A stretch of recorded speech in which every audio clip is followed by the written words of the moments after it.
AMMAN, Jordan, the US, and its Middle East special operations partners must continue to improve relations if they are to counter growing complexities in the region, the head of U.S. Special Operations Command said May 7 at the Middle East Special Operations Commanders Conference.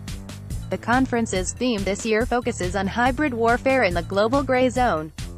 The gray zone conflicts that involve the use of an adaptive mix of conventional, irregular terrorism and/or criminal means are nothing new for Special Operations Forces, Gen. Raymond Thomas said. The Special Ops Forces have worked well together in the recent past on the battlefield and in exercises. But today's gray zone conflicts do, however, present new challenges. They are distinguished by the proliferation of advanced technology at very low cost, advancements in computing and networking power, in communications security and unmanned aerial systems, to cite a few of the more salient characteristics, he said.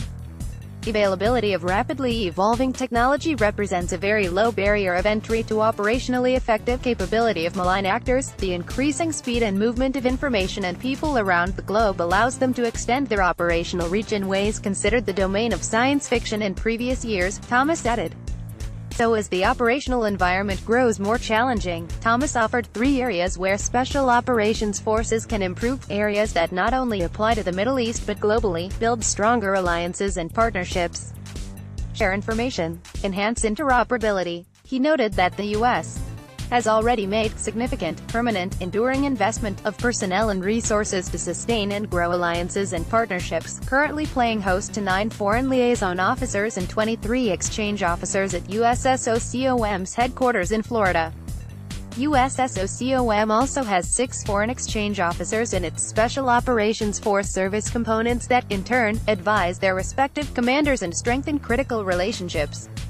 The command has also sent 21 American Special Operations Liaison Officers around the world to work closely with other militaries. And for instance, USSOCOM, through its multinational Special Operations Forces partnership, is working to help the Afghans double their Special Operations Forces this year as the country combats the Islamic State group and prepares to provide safety and security for upcoming parliamentary elections in the fall, followed by a presidential election in 2019, Thomas said. Today, private industry has overtaken state governments in the development and use of technology, and the open market provides more people more access to more types and amounts of data than ever before. So the challenge today is not the preservation of closely held technology and information, but making sense of what is openly and readily available, he noted. Publicly available information is part of this new phenomenon, he added. This is where the strength of networks are most impacted when Special Operations Forces professionals from different countries sit down together and share insights and perspectives on a common set of facts, or point one another to key data sources openly available to anyone. But perhaps obscure or imperceptible to most, real effects can be achieved towards our common goals. Information sharing and joint development of the most effective techniques to address root causes of violent, extremist ideology should increase, according to Thomas. Such information sharing has already helped sort out some of the most difficult situations in the fight against ISIS during the retaking of Mosul, Iraq. Driving ISIS from Mosul took precision strikes against militants, who hid among the civilian population in the complex urban environment.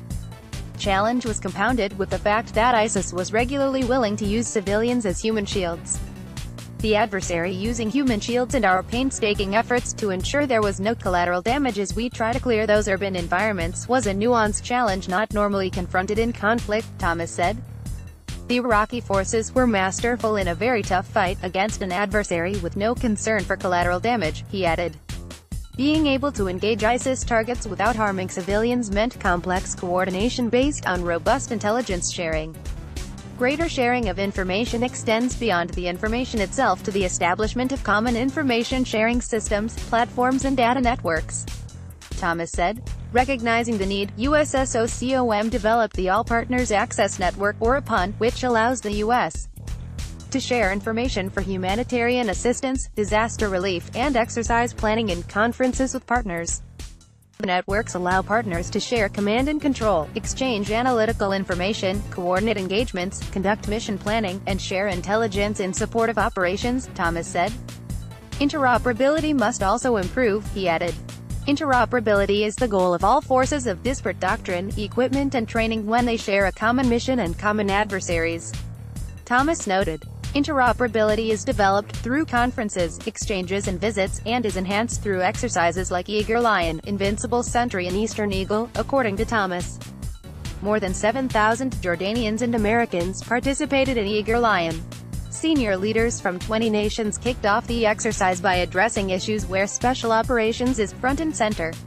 Thomas said, such as controlling ungoverned spaces and the flow of transnational terrorist fighters across borders.